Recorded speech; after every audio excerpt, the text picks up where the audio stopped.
Il y a aussi le besoin pour un certain nombre de femmes d'être plus présentes dans la sphère médiatique, parce qu'elles portent des sujets qui ne sont pas des sujets des droits des femmes, qui sont des sujets de leur propre expertise.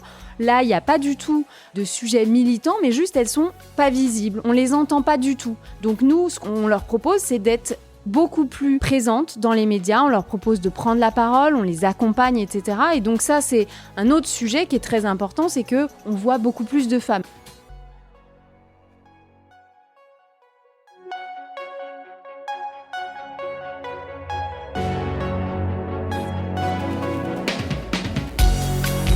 Bienvenue dans Mediarama, le podcast du futur des médias. Je suis François Desfossés et chaque semaine, je rencontre des entrepreneurs, des têtes penseuses et des experts de la galaxie média. Ce podcast est proposé par Cosa Vostra, agence de conseil tech et créative. Retrouvez-nous sur cosavostra.com.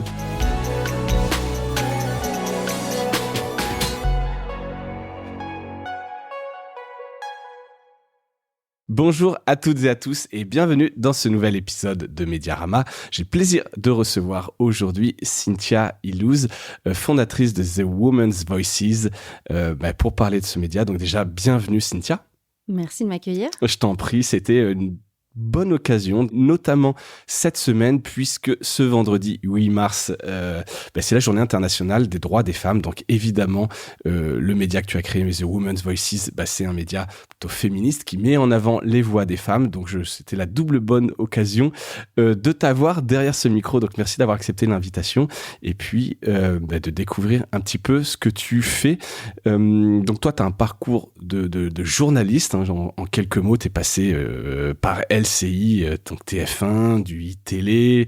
Tu avais d'abord créé un premier média, Charity. Tu as un doctorat en sciences de gestion. Donc tu connais bien les deux mondes, l'entrepreneuriat et les médias. Donc voilà, forcément, tu finis par créer des médias. C'est le truc qui arrive. Est-ce que tu peux nous pitcher quand même, nous expliquer la genèse et d'où ça vient, The Women's Voices ? Alors, j'ai commencé à, en effet, lancer un premier média qui s'appelle Charity. Donc, en effet, j'avais fait de l'actu d'InfoGéné à LCI pendant 4 ans, TF1, donc du hard news. Donc, j'ai vraiment été formée à cette école-là.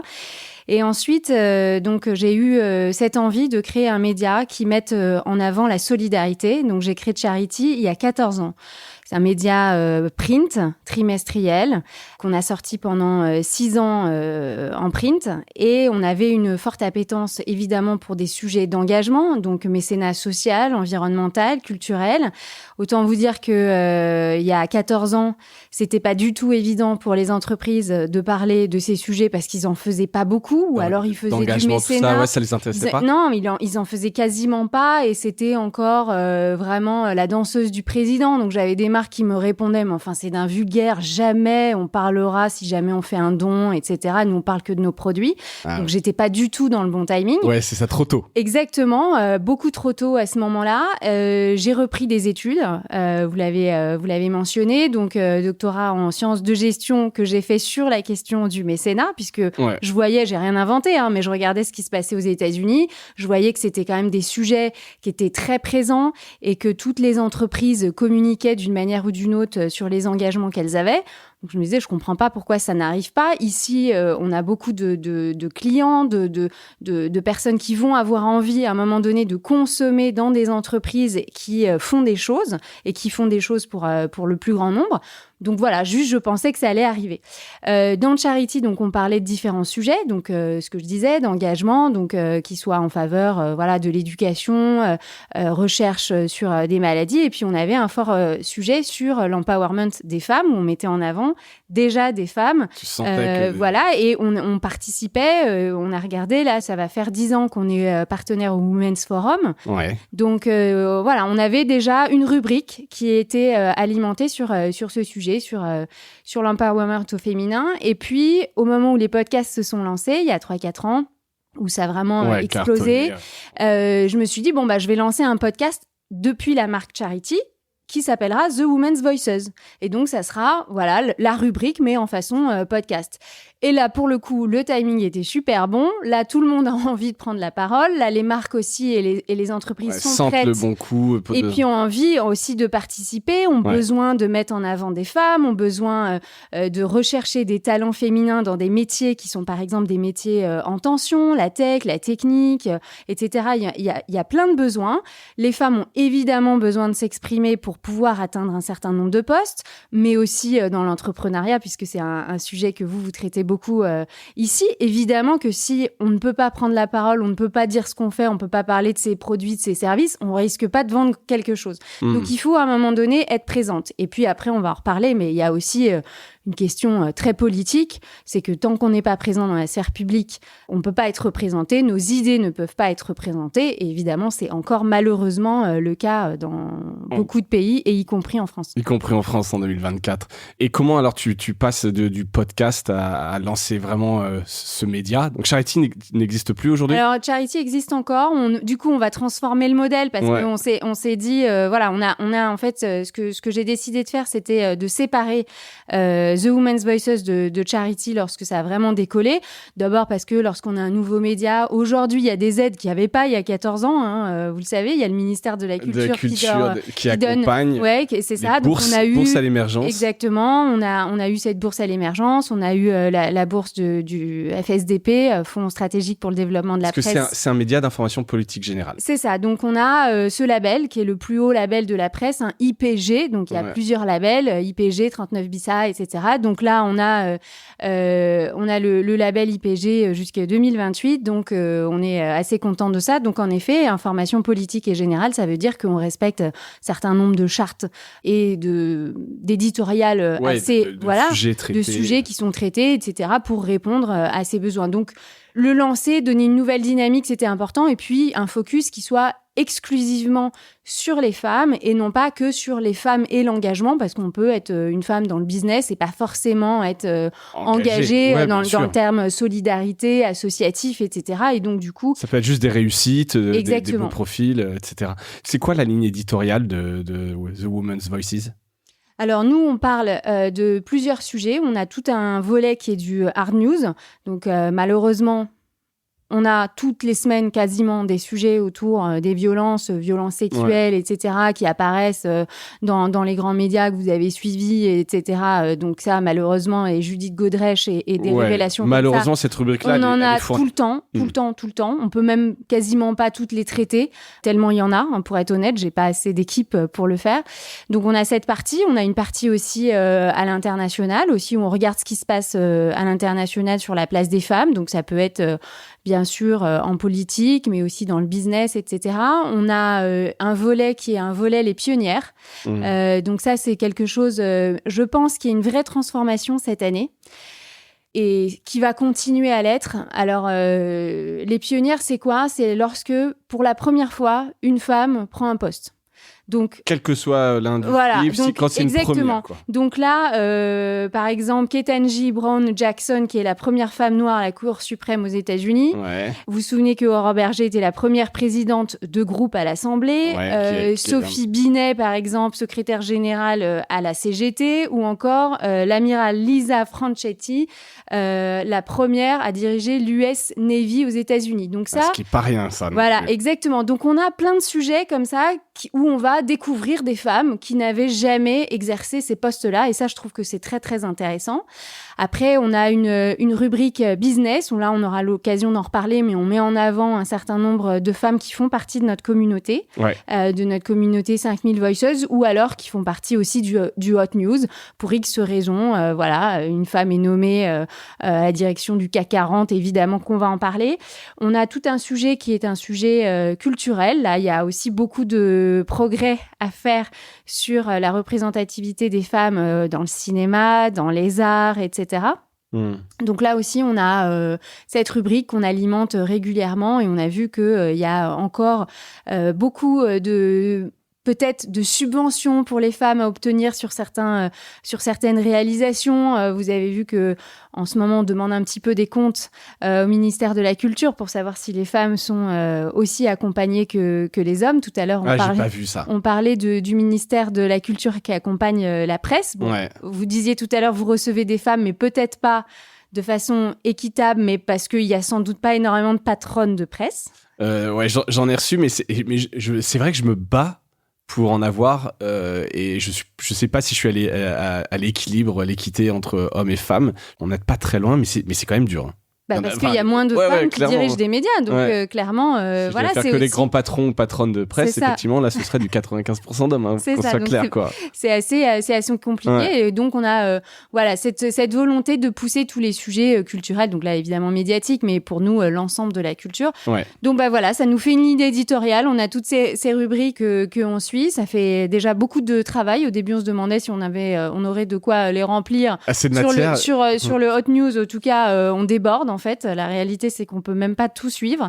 Et voilà, on fait des choix qui sont des choix éditoriaux en fonction aussi de ce qu'on a commencé à suivre, des partenariats, par exemple, qu'on a pu nouer. Donc, on va être plus sur certaines, par exemple, compétitions sportives parce qu'on les aura suivies ou certains événements culturels parce que, par exemple, on y aura participé aussi en tant que partenaire média, enfin, ce genre de choses. Et j'ai vu, il y a quand même un fil rouge politique / institutionnel, hein.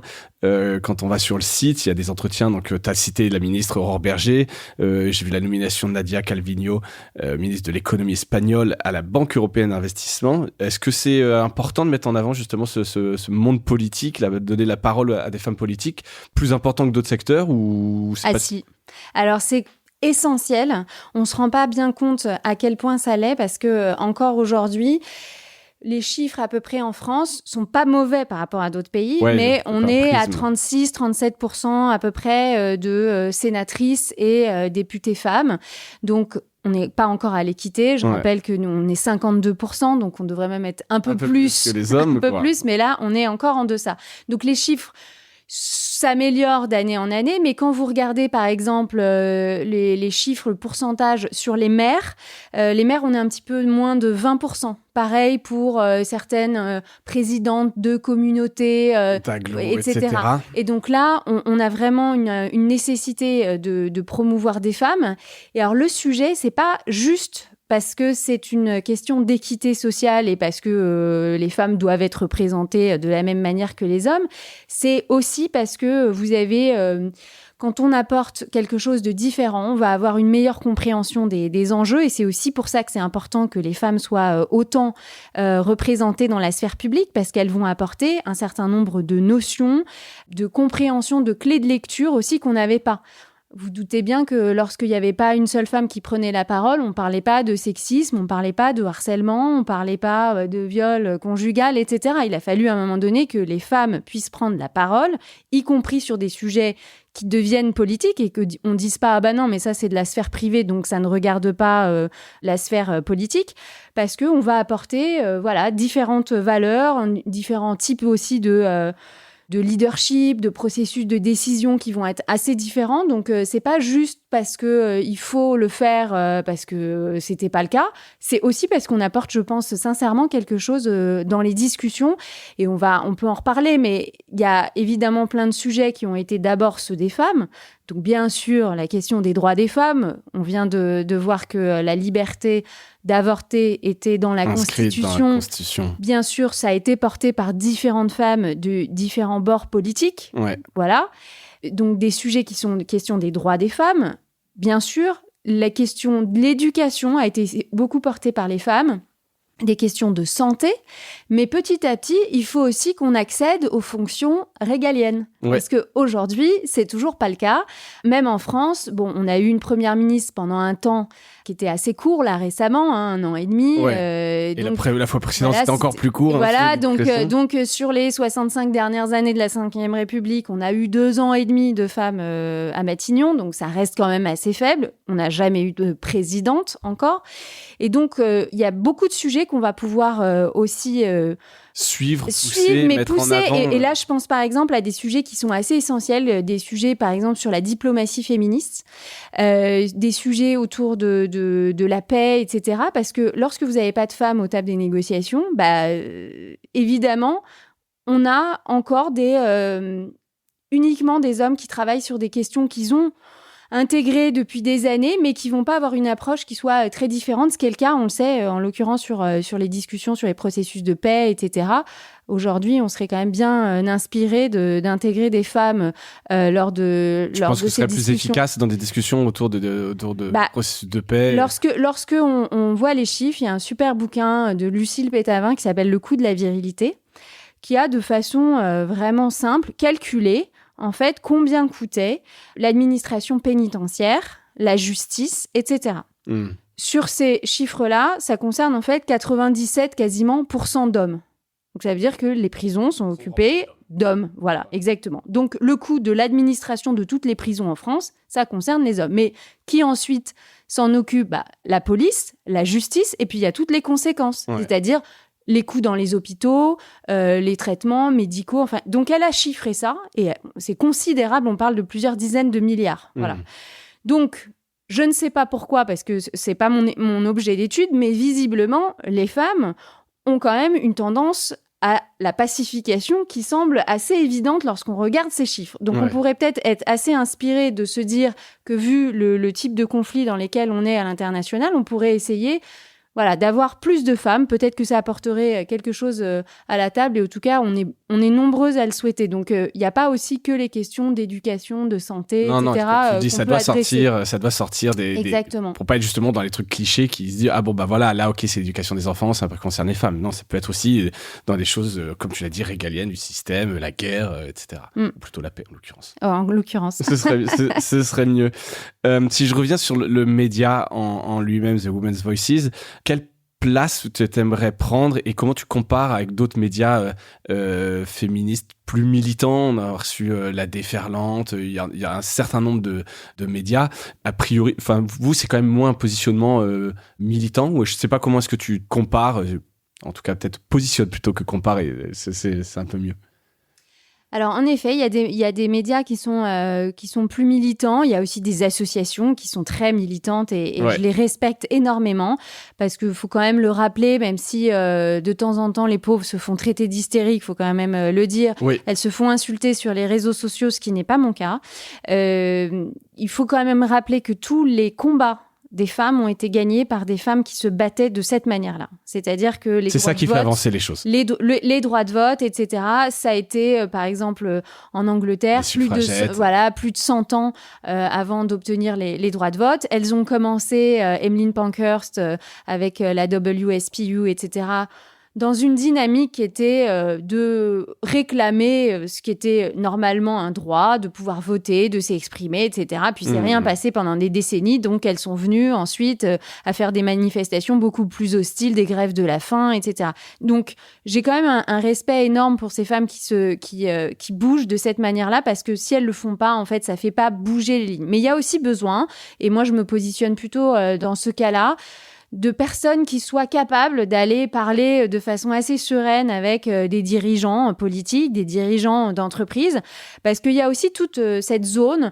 toutes ces personnes qui n'ont pas tant conscience de ça, des inégalités femmes-hommes, et des hommes qui sont pas contre les femmes. Ils sont pas forcément tous des masculinistes contre les femmes, etc. Mais il y en a plein qui ont juste pas conscience. Et lorsque vous discutez 10 minutes avec eux et que vous leur racontez en fait ce que c'est que d'être une femme, d'être harcelée dans le métro, et qu'il n'y a pas une femme en fait en France qui n'a pas subi, par exemple, d'être suivie dans le métro, etc., ils se rendent compte, et là ils se disent oui, c'est vrai, en fait j'ai pas envie que ça arrive à ma sœur, à ma femme, à ma fille, même à ma mère, etc.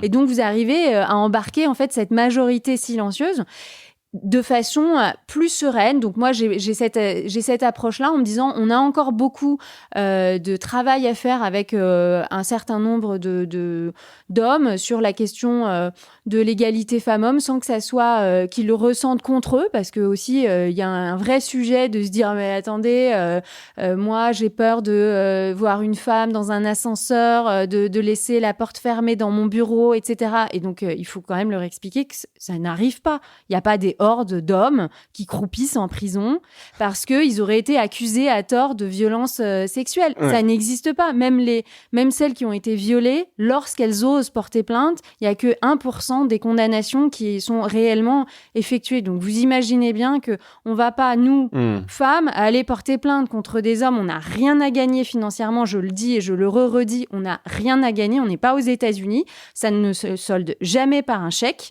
Si elles récupèrent le maximum, c'est 3 000 € de frais d'avocat alors qu'elles en ont dépensé 15 000 pendant 2 ans et qu'elles sont blacklistées dans toutes les sociétés où elles vont aller, c'est pas un bon calcul. Voilà, c'est sûr que c'est pas un bon calcul. Donc, faut juste rassurer les hommes une fois que vous leur dites, voilà, je vous vois sourire. Bon, je sais pas si vous aviez déjà entendu ces phrases-là, mais vous pourrez leur répéter ce que je viens de vous dire, parce qu'une fois que vous l'avez dit, bon, la majorité des hommes, ils sont quand même intelligents, ils disent, ah oui, ok, c'est vrai, bon, bah alors je risque rien, en fait. Ouais. Voilà. Ok. Je comprends.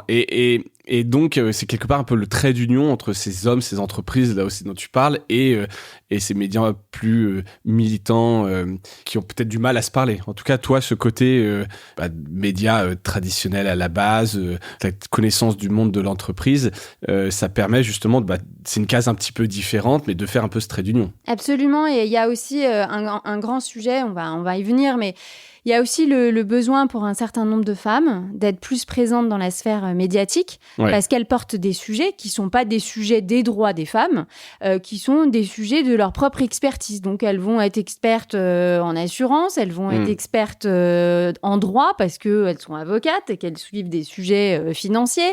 Elles vont être expertes dans les transports, expertes dans l'énergie, des sportives, dans le monde de la culture. Là, il n'y a pas du tout de sujet militant, mais juste elles sont pas visibles. On les entend pas du tout. Donc nous, ce qu'on leur propose, c'est d'être beaucoup plus présentes dans les médias. On leur propose de prendre la parole, on les accompagne, etc. Et donc ça, c'est un autre sujet qui est très important, c'est que on voit beaucoup plus de femmes. Alors on le sait, les expertes sur les plateaux télé, il y a une progression.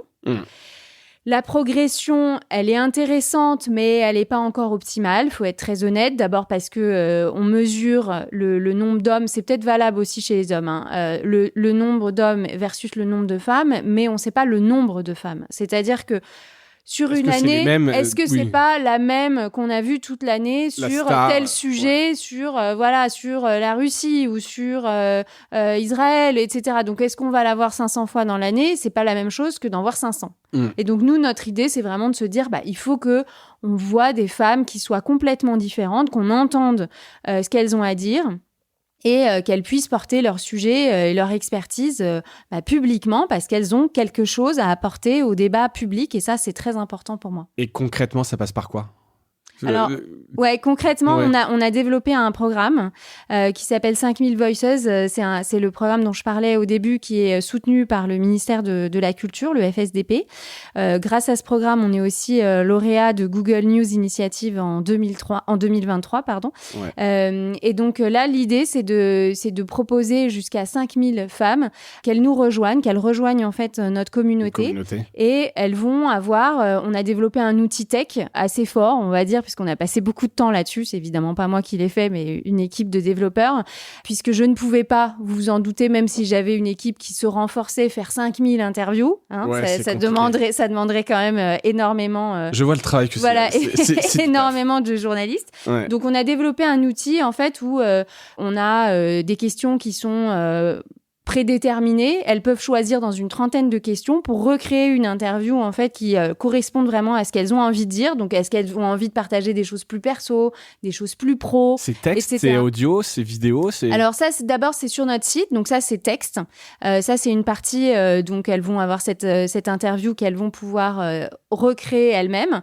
Et à partir de cette plateforme, elles vont aussi pouvoir partager, quand elles le souhaitent, une expertise sur un de leurs sujets. Donc, vous avez des femmes qui régulièrement prennent la parole parce qu'elles voient quelque chose dans l'actu et qu'elles ont envie de le commenter parce que c'est leur sujet, elles le connaissent bien, etc. Et puis, pour elles, c'est un moyen de montrer leurs compétences. Alors, il y a 1000 raisons pour lesquelles on a envie de montrer sa compétence. On veut garder son poste, on veut avoir un poste au-dessus, on veut changer d'entreprise, on veut booster son salaire. Enfin, il y a 1000 raisons pour lesquelles on a besoin d'être plus présent dans les médias. Et c'est difficile de le faire parce que, par exemple, vous avez des choses intéressantes à dire, mais la thématique est pas forcément dans le hot news. Ouais. Donc, on va pas venir vous chercher. Déjà, les femmes, on vient rarement les chercher. Mais alors, et sur un sujet qui est pas chaud. Voilà, exactement. Par exemple, je pense à une collègue avec qui je travaillais il y a quelques années, avant le Covid, chercheur. On enseignait ensemble dans le même établissement supérieur. Et elle, son travail, c'était sur le télétravail. Ok. Donc, voilà, un sujet hyper pointu. Autant vous dire que personne la faisait venir sur des plateaux pour parler de télétravail parce qu'avant le Covid, ça n'intéressait Oui, voilà. Pendant le Covid, je pense que c'est un peu cartonné. Et puis depuis, évidemment, elle est très présente, etc. Sauf que ce qu'elle avait déjà identifié, c'est qu'est-ce que ça pourrait changer, etc. Elle aurait pu en parler il y a des années, en vérité. Ouais. On aurait pu déjà avoir ce sujet bien avant qu'on soit obligé on n'était pas prêts. On n'était pas prêts, mais parce qu'on n'a pas entendu aussi des arguments de femmes expertes qui connaissaient ces sujets. Donc, on peut aussi avoir des expertises qui soient assez fines sur des sujets, avoir envie de les partager. Et puis, il y a autre chose, c'est qu'avec cette communauté, en fait, régulièrement, on fait des ateliers. Parce que comme vous l'avez précisé, j'ai une casquette qui est média, mais aussi académique. Et la partie académique, moi, c'est un doctorat en sciences de gestion. Donc, j'ai fait mon doctorat sur le mécénat, mais ça rentre dans une catégorie qui est du marketing responsable. Donc, j'enseigne ces sujets. Et donc, j'accompagne les femmes sur de la prise de parole, du positionnement, etc., pour renforcer aussi... Une sorte de coaching. Alors, c'est pas tant du coaching encore, parce qu'il faut peut-être 15 séances pour faire du coaching. Ouais. Là, on est plus sur des ateliers où je les aide sur de la prise de parole en public, sur du personal branding, etc., puisque moi, j'ai fait mon doctorat dans une chaire qui s'appelle Marque et Valeurs, avec la directrice de la marque en France, qui dirige Paris 1, qui s'appelle Géraldine Michel. Je t'embrasse. Voilà, parce qu'elle est très, très brillante chercheuse sur ce sujet. Et donc, l'adapter aussi à du personal branding pour des femmes, je trouvais ça assez intéressant, donc de les aider, de les pousser là-dessus. Et puis, on se rassemble, on fait aussi des événements. On a fait, là, en janvier, une soirée sur la lutte contre le sexisme, où un certain nombre d'entre elles étaient présentes. Donc, c'est une communauté, c'est les pousser, on essaye de s'entraider aussi. Donc, ça, c'est un projet qui me tient vraiment à cœur. Et l'idée, c'est pouvoir avoir des femmes qui viennent de tous les horizons. Et c'est ce qui se passe. C'est-à-dire que j'ai, par exemple, une franco-mexicaine qui connaît pas bien déjà le monde de l'entrepreneuriat, qui s'est lancée, mais qui a passé 25 ans au Mexique. Elle sait pas du tout comment s'y prendre. Elle pas le réseau, hyper contente de rejoindre la communauté parce que du coup... ça lui permet évidemment d'avoir un réseau, de pousser ses sujets, etc. Une autre qui vient du Gabon. Enfin, voilà, on a aussi des femmes qui viennent de province parce que aussi quand on est en province, déjà quand on est à Paris, c'est difficile d'avoir un micro devant soi. Mais alors quand on est en province, il existe même pas de micro, quoi. Ouais, c'est clair. C'est mort. Donc voilà, on a des profils qui sont très différents et donc ça c'est très riche. Toutes les femmes peuvent le faire. T'en es à combien sur les 5000 ? On en est à 280, presque un peu plus de 300, je crois. Il faut que je check. Il reste de la place. Ouais, et c'est alors ouvert on les ouvre pas tout le temps, en fait. On les ouvre par lot, on va dire, de 20 places. D'accord. 20 ou 30 places, parce qu'il faut qu'on puisse, nous, les gérer derrière avec les ateliers, les rencontrer. Moi, je leur parle à toutes. À toutes ? Ouais, évidemment. L'idée, c'est vraiment qu'elles puissent aussi avancer sur leur cheminement. On a différents types de formules. Donc, il y a ce que je te disais tout à l'heure, là, sur la partie écrite. C'est payant, il y a plusieurs degrés. C'est ça, exactement. Ça et démarre puis après, à quelques centaines d'euros. Voilà, c'est ça, 500 €. Et après, on a des formules où il y a un accompagnement qui est plus suivi, avec des podcasts, d'autres avec des vidéos, où là, on a des médias training avec d'autres journalistes externes qui font partie de très grands médias, etc. Selon, en gros, le niveau d'accompagnement qu'elles ont besoin, en fait. Ouais. Voilà. Donc, c'est ça que... on travaille et puis c'est assez intéressant parce qu'on voit des profils qui bougent, certaines on les voit plus dans les médias, etc. Ouais, donc l'initiative a été lancée il y a 1 an. Et puis ce qu'il y a, c'est qu'on a des femmes qui s'inscrivent à titre individuel, mais on a aussi des entreprises qui sont des entreprises partenaires de ce programme 5000 Voices. Et là, elles inscrivent en fait plusieurs femmes, 5, 10, 20, 30, selon en fait ce qu'elles ont besoin. Alors pour X raisons, ça peut être des raisons qui sont très différentes. Par exemple, elles ont besoin de montrer un certain nombre de femmes dans des métiers où il n'y en a pas. Ouais. Des métiers en tension, métiers techniques. Là, on a un groupe qui nous rejoint, c'est Transdev, mais on avait déjà Veolia, donc métiers de l'eau, de l'environnement, etc. Tu ne penses pas spontanément à des Évidemment femmes, qu'ils ont besoin d'avoir des femmes qui sont réellement des rôles modèles. On a eu des femmes hyper intéressantes qui dirigeaient des usines, etc., qu'on entendrait, mais c'est sûr, nulle part ailleurs. Ouais. Des femmes dans l'énergie, on a Engie aussi. Enfin, on a beaucoup de marques qui nous rejoignent dans la finance aussi, c'est important. Mastercard, donc pas mal d'entreprises. Aurel BGC, alors ça c'est de la finance de marché, c'est hyper pointu, ils n'ont pas assez de traders femmes, donc là aussi l'idée c'est de les accompagner sur ces sujets-là. Et puis on fait des choses un peu, on va dire à la carte avec eux, on organise des événements, des conférences, pas mal de choses comme ça. Et pour elles, donc les entreprises, c'est l'occasion de mettre en avant ce qu'elles font, d'inspirer d'autres femmes et donc d'avoir un vivier de recrutement plus important. Alors, vivier de recrutement, garder aussi les talents, parce que c'est un vrai sujet. Au bout d'un moment, il y a des femmes qui ont l'impression qu'elles sont pas reconnues et elles peuvent tourner les talons. Donc, c'est aussi ce qu'on appelle la rétention de talents.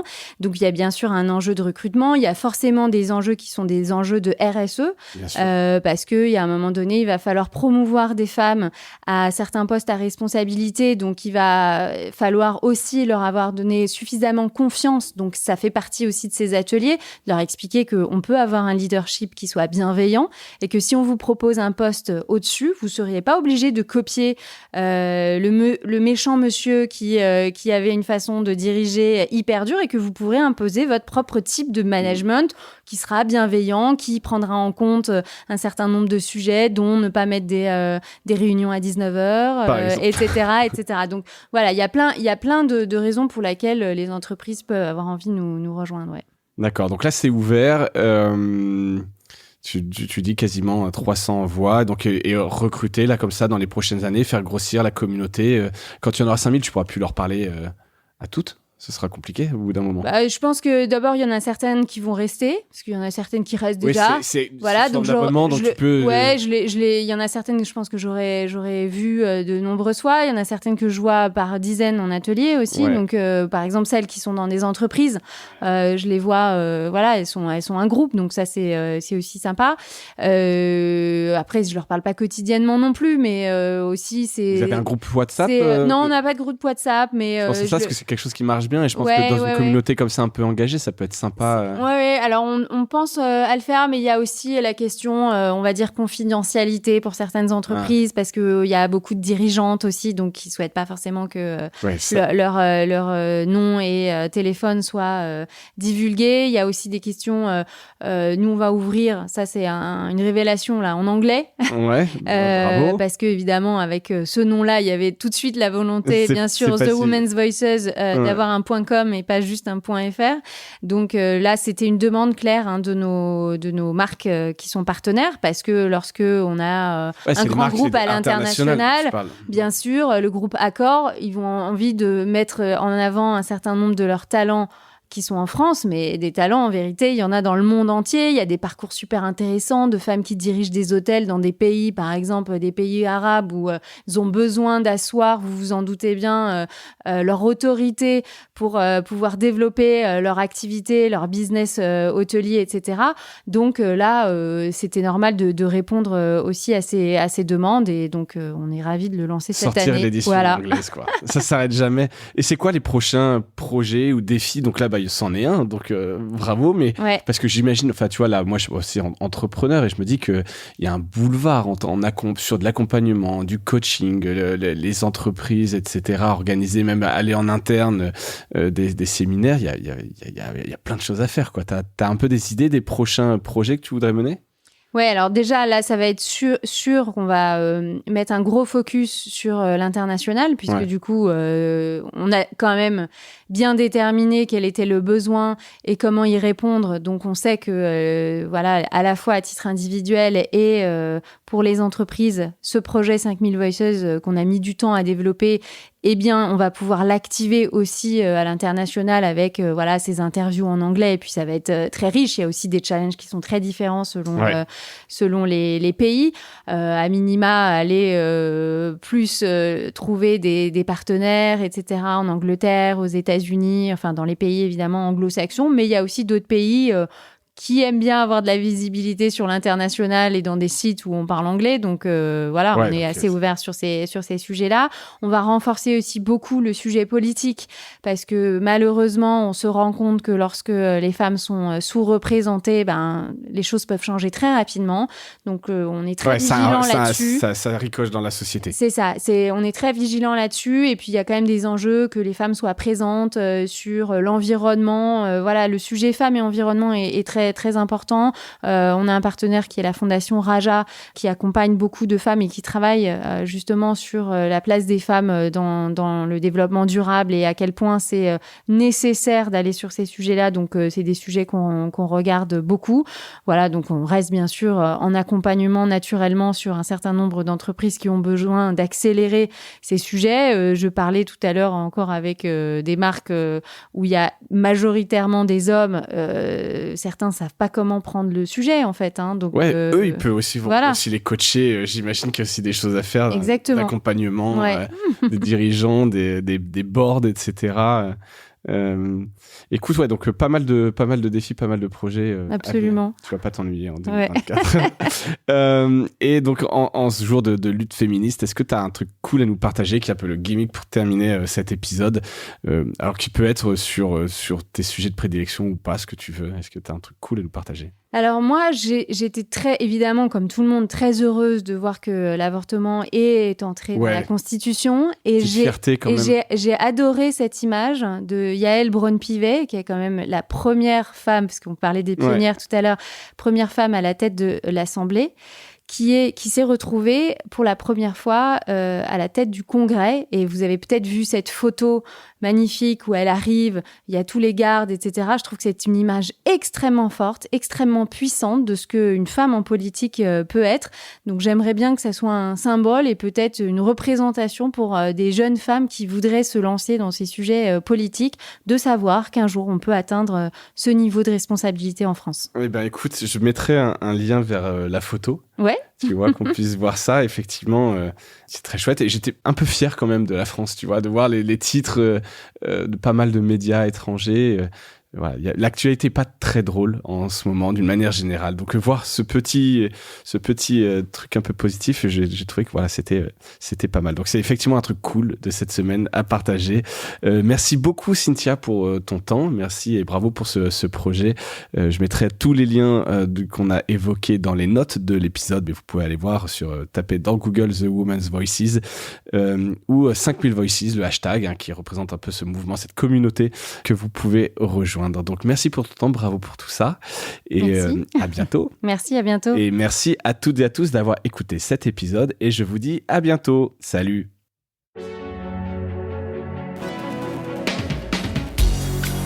Voilà, Mediarama s'achève.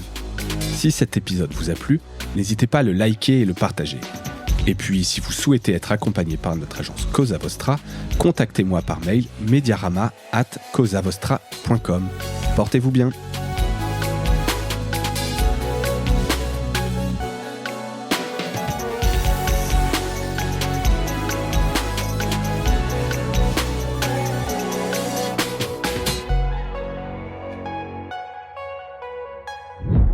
Cosa Vostra.